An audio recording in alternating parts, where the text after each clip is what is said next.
Hi everyone, well I'm on a little island out on the Great Barrier Reef called Normanby Island. It's only about 10 kilometres off the coast, so it's not too far away. This is just a bit south of Cairns. We'll be doing some snorkeling later, but the highlight for me, unlike everyone else here, is checking out the birds. And there's an eastern reef egret down there, you might just be able to see in the distance. There's another one over there, but it didn't like me filming. Funny thing is, it took off, did a great big loop out over the little little channel of water here, and then landed pretty much back where it was, so I don't know what it achieved. I've seen a couple of Torresian imperial pigeons fly over. I know there's orange-footed scrubfowl on this island because I've been here a couple of years ago and saw them. It's interesting to consider what can just come over here for feed and then make it back to the mainland, and what's stuck here. Obviously the scrubfowl are stuck here. This will be a really good little case study of island population genetics, just seeing how they're different from the mainland. And there's that I'm about 99, there's a little honey eater here called the varied honey eater. There goes some more of the Torresian pigeons. And yeah, unlike a lot of honey eaters, it actually has a beautiful call. And they like feeding on these plants which are blossoming over here. Fruiting as well, so the pigeons are probably like the fruit, I would expect. The flowers. So anyway, I'm just going to go for a walk around the island. There's a few nesting sites or terns which we'll look at, but I don't want to get too close. But anyway, should be a lot of fun. Okay, so I'll see what else I can find.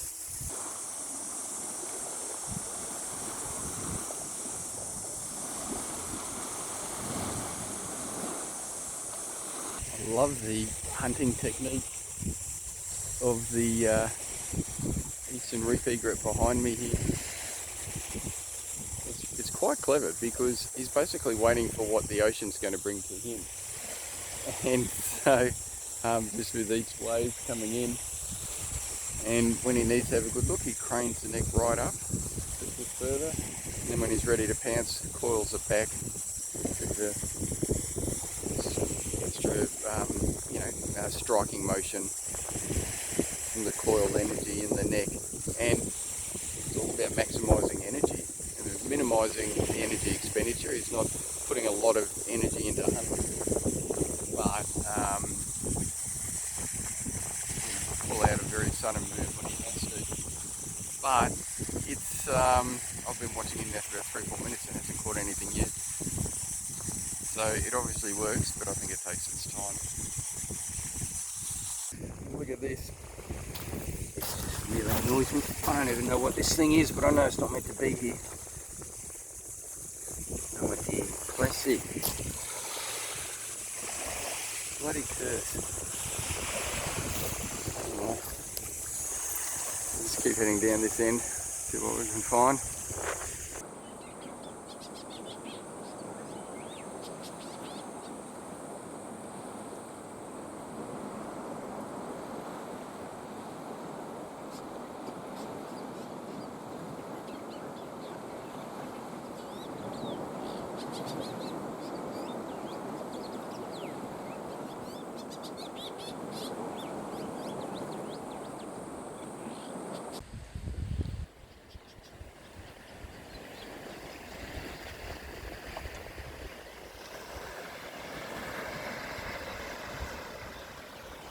Well, it certainly looks pretty, doesn't it? I just realised the tide's in. When we were here a few years ago, I had a lot more access out on the rocks there, and yeah, the black-note terns, sooty oyster catchers, another kind of tern whose name escapes me right now. So there's a lot more access to birds. I think the tide is a bit of an issue. But anyway, we'll keep going.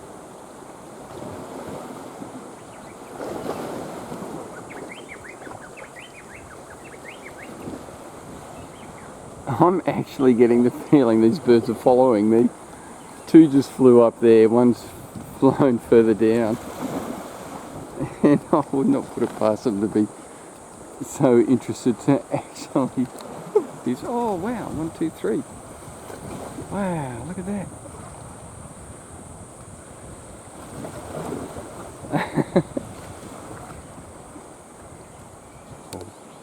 Nice and close. He's definitely interested in what I'm doing.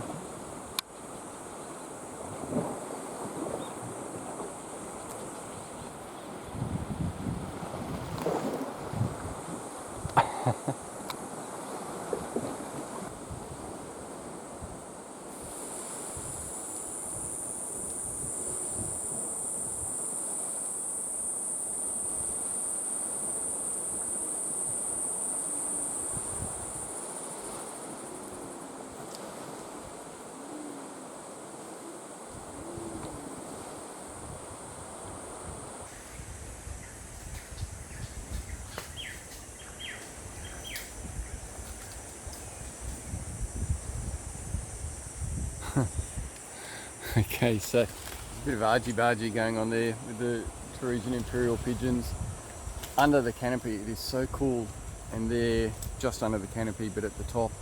So I don't know what they're fighting over, food, breeding. I can hear them cooing a lot.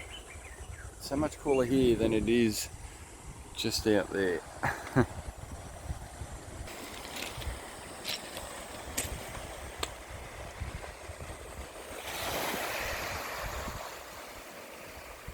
Well, this is interesting and not something I was expecting to see. I'll have to put my thinking cap on and try and work out what we've got here. So, it's a bit hard for me to see on my phone with the glare, but I think I'm filming this pretty well. We've got lots of black feathers. Look at the ribcage, a big keel sternum. Oh wow, look at that, the whole bird. Oh wow, that's just awesome. That is not something I expected to find. So, oh wow, look at the beak on it. Hope this is focusing all right. Yeah, so the big keel on the sternum here allows lots of big muscles to get attached for flight. And look at all these black feathers. So small bird. I'm wondering, I wonder if it might be a sooty oyster catcher. There was one over there just having a bit of a bathe actually. Don't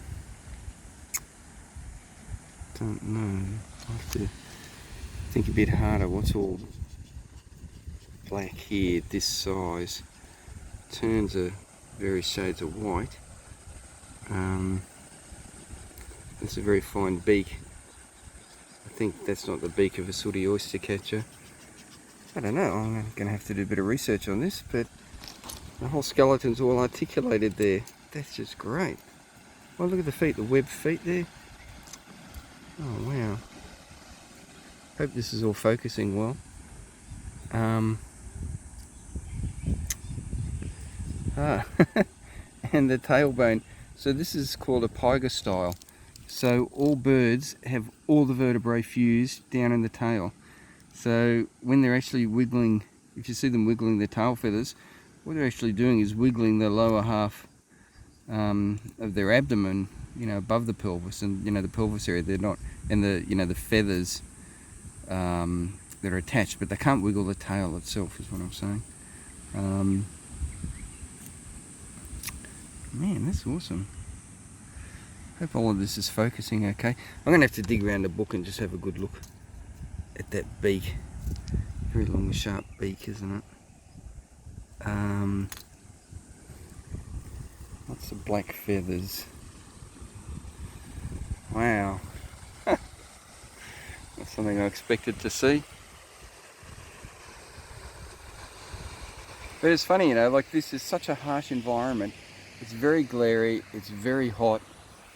I think for any sailors in the great age of sailing, suddenly coming ashore to something like this, they just would have eaten and grabbed anything and everything they could have to eat. But on one hand, it would have been more welcoming than being on a boat. But then, you know, this is by no means easy here. And, you know, for me, I came over here on a boat. I'm going to go back and join everyone in a while. I've got water with me, I've got a hat. I'm only able to do this comfortably because of everything else that's supporting me. To try and live here off the land would be really, really hard. As that little guy's testament to. But anyway, it's beautiful.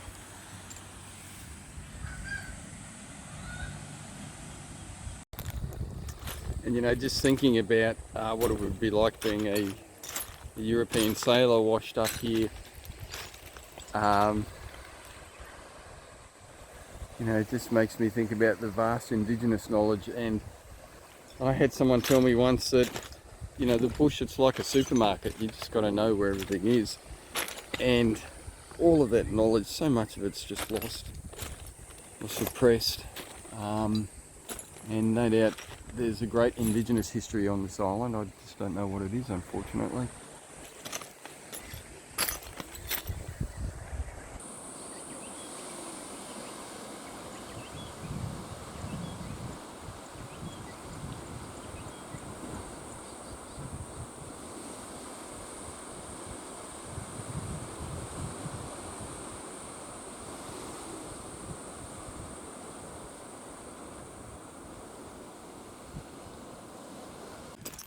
So I've come back to this. I think it's a little egret chick, maybe. Hoping it remains in focus. But the web feet, the black feathers, the shape of the beak there, and look at the neck. It's a long neck with the extra flexible joints here. There's one of them, it's the 10th vertebrae, I think it is hinged, like has an extra hinge, and this is certainly displaying that kind of characteristic. Yeah, so yeah, I think it's an egret chick. Yeah, wow. So then it makes you wonder why it died. And I am finding bits of plastic on the beach here, but I can't see little bits of plastic that it could have been fed mistakenly. Oh, wing bone. Yeah. So I don't know. But anyway, that's what I think probably was.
Can't believe how easily these beautiful little varied honey eaters are giving up their secrets, because last time I was here I only saw one, and it was almost just before we left at the picnic spot round on the other side of the island where we were having lunch.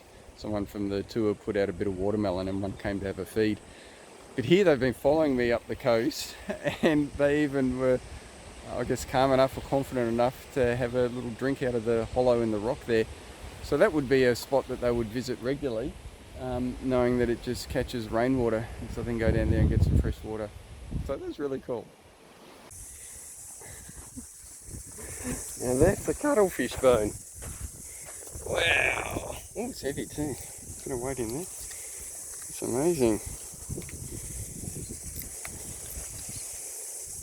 You can imagine how big that guy was. That's great.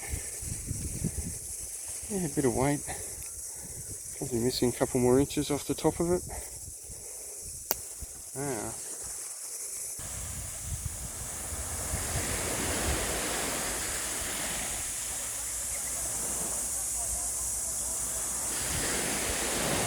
So this is a roped-off turtle nesting site.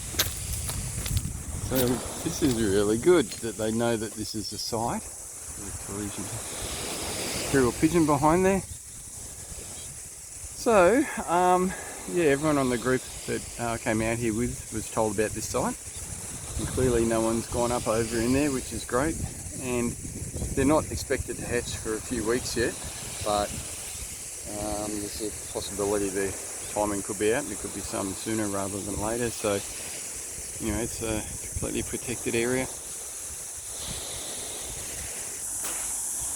Okay, so I'm at the northern end of the island now, on the western side, so northwest tip, and you can see there's this almost little kind of lagoon here. There were some egrets here before. Oh, there we are. So there's the dark and the white morph over there. The path that goes through the island through there, we'll have a look at that in a tick, and get under the canopy. But I just want to see how dense it is up here. It's probably pretty impossible to get far in, but we'll just see what we can over here. So rocks and coral here.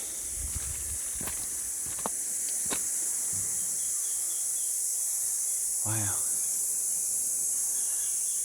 I just love really thick bush, just full of life everywhere.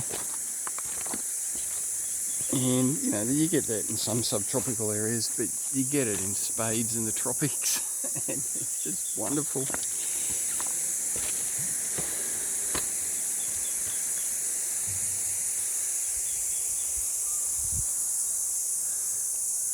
White-breasted wood swallow.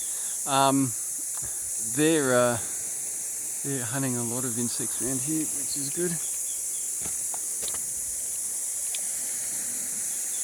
You hear the pigeons in there.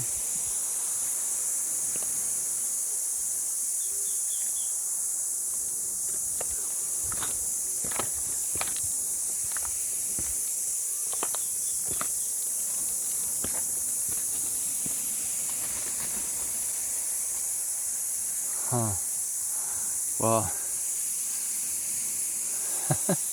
that's what it's like under there.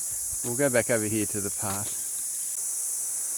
Okay, so here's the path, and I'm very interested to see where this comes out on the other side, because I couldn't find the entrance from that side. So,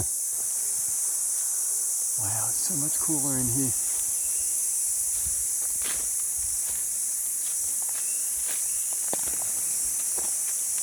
Now, I know there are bar-shouldered doves on this island because I saw some in here a couple of years ago when I was here. And I haven't seen any of the scrub fowl, the orange-footed scrub fowl. But I even got some footage of them last time.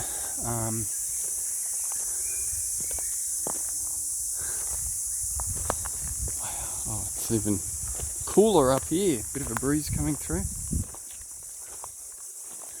Still on coral.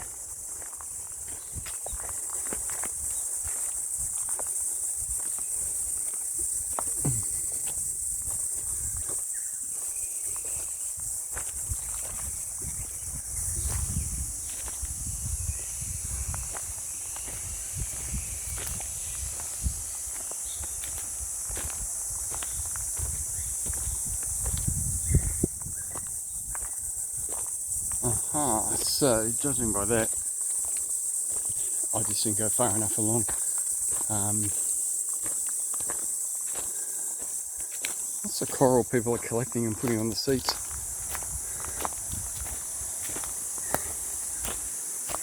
Shells, look at I guess if they're on display there, people don't have to pull them out of the off the beach. Yeah, so it's pretty close to the spot. I just didn't go far enough up.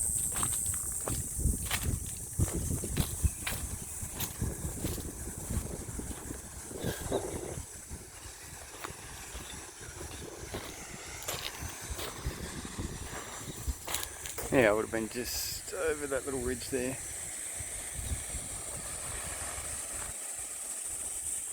Yeah, so last time I was here, there was a lot of bird nesting going on with the terns, and it was around about the same time of year, so I'm very intrigued as to why they're not doing it right now. I've got a lot of footage back then of it happening.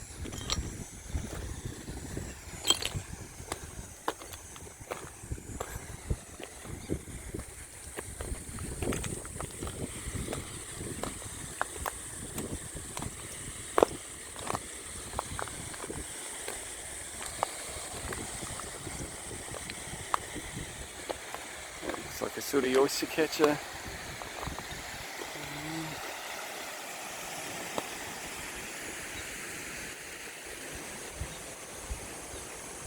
Another wood swallow.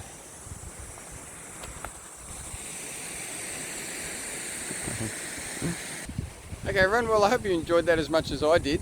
I'm going to go and have a snorkel now. We've only got limited time here, so I'll go and do that. But I mean, it's just so beautiful, isn't it? And the lack of nesting terns is interesting.